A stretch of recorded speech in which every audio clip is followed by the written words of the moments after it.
Monte da Transfiguração é um momento crucial no Novo Testamento, onde Jesus se transfigura e se torna radiante sobre uma montanha diante de Pedro, Tiago e João. Durante este evento, Moisés e Elias aparecem e conversam com Jesus. Este evento está registrado nos Evangelhos de Mateus 17, 1:9, Marcos 9, 2:8 e Lucas 9, 28-36.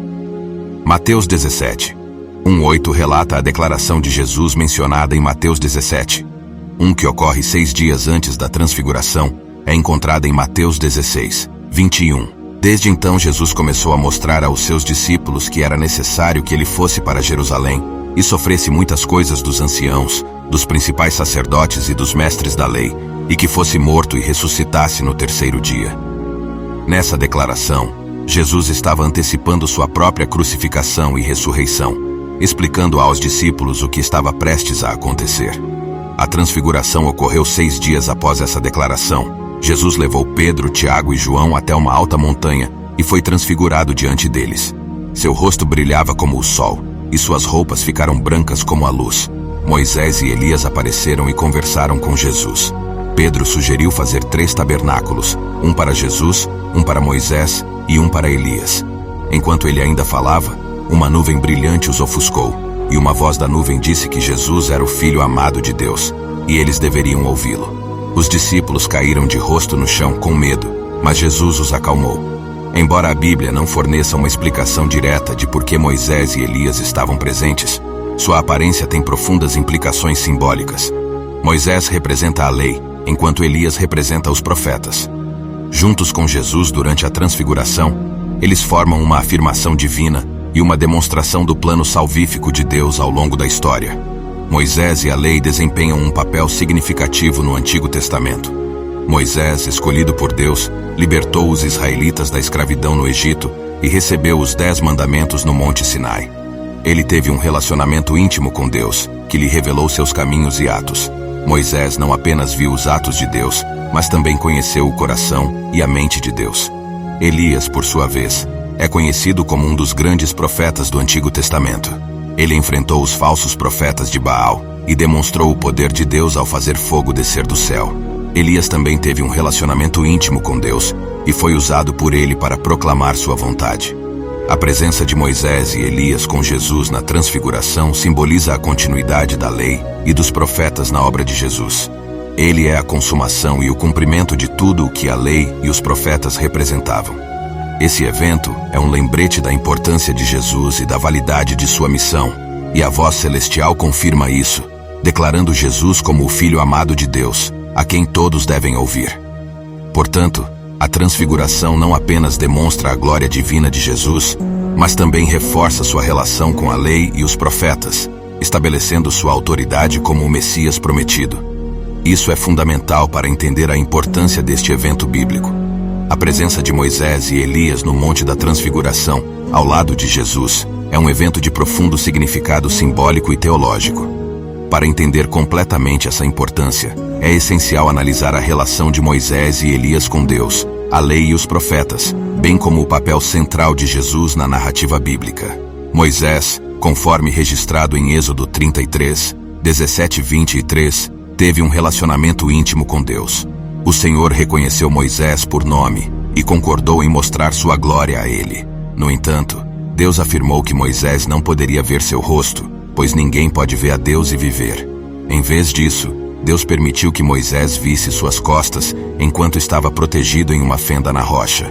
Isso destaca a natureza incompreensível e sagrada de Deus, que os seres humanos não podem contemplar diretamente. Além disso, Moisés desempenhou um papel fundamental ao receber os 10 mandamentos no Monte Sinai.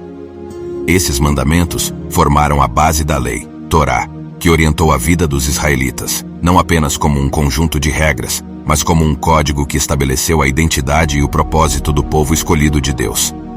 Moisés não buscou a posição de legislador por ambição pessoal, mas serviu como um canal através do qual Deus comunicou seus padrões de santidade, retidão e justiça. Elias, por sua vez, foi um dos principais profetas de Israel. Sua vida foi marcada por confrontos dramáticos com governantes corruptos e por sua fidelidade ao Deus de Israel. Profetas como Elias eram os filhos de Deus e porta-vozes, desempenhando um papel crítico em lembrar Israel de suas responsabilidades no pacto e apontando para um Messias redentor. A presença de Moisés e Elias ao lado de Jesus na transfiguração não foi coincidência, mas uma afirmação profunda. Eles representam a lei e os profetas, que encontraram seu cumprimento final em Jesus. Ele não veio para negar a lei, mas para cumpri-la. Como Paulo enfatizou em Gálatas 3,13, a transfiguração é um momento de clareza que valida a visão de Jesus, com Moisés e Elias testemunhando que tudo o que a lei e os profetas comunicaram culminou na pessoa de Jesus Cristo. O evento culmina com a voz do céu declarando: "Este é o meu filho amado, em quem me comprazo." Esta voz não diminui Moisés ou Elias, mas enfatiza o papel supremo de Jesus na narrativa divina. A antiga aliança abriu o caminho para a nova, a sombra apontou para a substância. Moisés e Elias não apenas inspiram, mas validam a missão de Jesus, e a voz celestial confirma sua autoridade suprema como o Filho de Deus. Assim, a transfiguração não é apenas um espetáculo inspirador, mas um momento de profundo significado teológico que destaca a centralidade de Jesus Cristo na história da salvação. O Monte da Transfiguração foi uma afirmação inegável da identidade e vontade de Jesus. A presença silenciosa, mas poderosa, de Moisés e Elias ao lado dele, proclamava que Jesus era o tão esperado Messias das Escrituras. Tanto Moisés quanto Elias, em suas vidas e palavras, haviam profetizado a vinda de um grande profeta.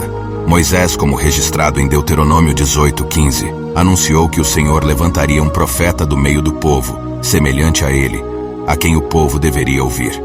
Elias, como mencionado em Malaquias 4:5-6, profetizou a vinda de Elias antes do grande e terrível dia do Senhor. A presença de Moisés e Elias ao lado de Jesus testemunhava o cumprimento dessas profecias. Para Pedro, Tiago e João, os 3 discípulos presentes, a experiência da transfiguração foi transformadora. Eles haviam testemunhado milagres de Jesus, ouvido seus ensinamentos e professado sua fé nele como o Messias. No entanto, vendo Jesus transfigurado, com seu rosto brilhando como o sol e suas roupas resplandecentes, proporcionou-lhes uma visão de sua natureza divina. Essa revelação visual aprofundou significativamente sua compreensão de Jesus. No entanto, a visão não se tratava apenas do brilho divino. O reconhecimento imediato de Moisés e Elias pelos discípulos, mesmo sem tê-los visto anteriormente, destacou a iluminação espiritual do momento. Toda a cena foi cuidadosamente orquestrada para garantir que esses discípulos desempenhariam papéis cruciais no início da igreja primitiva. Moisés e Elias não foram escolhidos aleatoriamente, mas como representantes deliberados da lei e dos profetas, respectivamente. Sua presença com Jesus transfigurado harmoniosamente conectou o Antigo Testamento com o testemunho do Novo, enfatizando que Jesus é o clímax do plano redentor de Deus. A voz de Deus vinda da nuvem direcionou a atenção e a autoridade para Jesus, realçando seu papel insubstituível como Senhor e Salvador da humanidade. A transfiguração não apenas demonstrou a divindade de Jesus, mas também afirmou seu papel como o Messias, o cumpridor das profecias e o ápice da lei. Quando as Escrituras falavam de um profeta ou redentor vindouro, Jesus permaneceu como a realização dessas promessas. É fundamental entender que Jesus é Deus e homem, uma crença essencial para a salvação. Jesus não é apenas um professor elevado ou um profeta. Ele é totalmente Deus e totalmente homem. A crença em um Jesus que não é Deus é crer em um falso Jesus que não pode salvar. Jesus, conforme apresentado na Bíblia, é Deus e o Filho de Deus, que assumiu uma natureza humana sem pecado para a salvação da humanidade. Essa compreensão é de importância fundamental para a fé cristã e a relação com Deus. A verdade da divindade de Jesus Cristo é um mistério profundo e essencial para a fé cristã. Jesus não é apenas um grande professor, mas o próprio Deus encarnado, o Deus homem. Isso é o que chamamos de encarnação, o mistério da piedade. Há aqueles que negam a divindade de Jesus, mas entender Deus completamente está além da capacidade humana. Reconhecer a divindade de Jesus exige humildade, pois estamos lidando com um ser eterno cujos caminhos e pensamentos transcendem os nossos. Deus não está limitado à nossa compreensão humana. Jesus Cristo é Deus homem, a encarnação do Verbo eterno. Ele é o Todo-Poderoso, o Senhor dos Exércitos, Deus Todo-Poderoso. A Bíblia é clara sobre a divindade de Jesus. E acreditar em um Jesus que não é Deus é crer em um falso Jesus que não pode salvar. João 1:3 afirma que no princípio, a palavra era Deus, e todas as coisas foram feitas por meio dele. Ele é a única porta para o Pai, o caminho, a verdade e a vida. Não existem outros caminhos para o céu além de Jesus. A verdade sobre a divindade de Jesus é fundamental para a fé genuína e a salvação. Em um mundo de variadas crenças espirituais, é crucial ancorar nossa fé no Jesus bíblico, reconhecendo-o como Deus encarnado, o Verbo eterno que se tornou a ponte entre a humanidade e o Criador.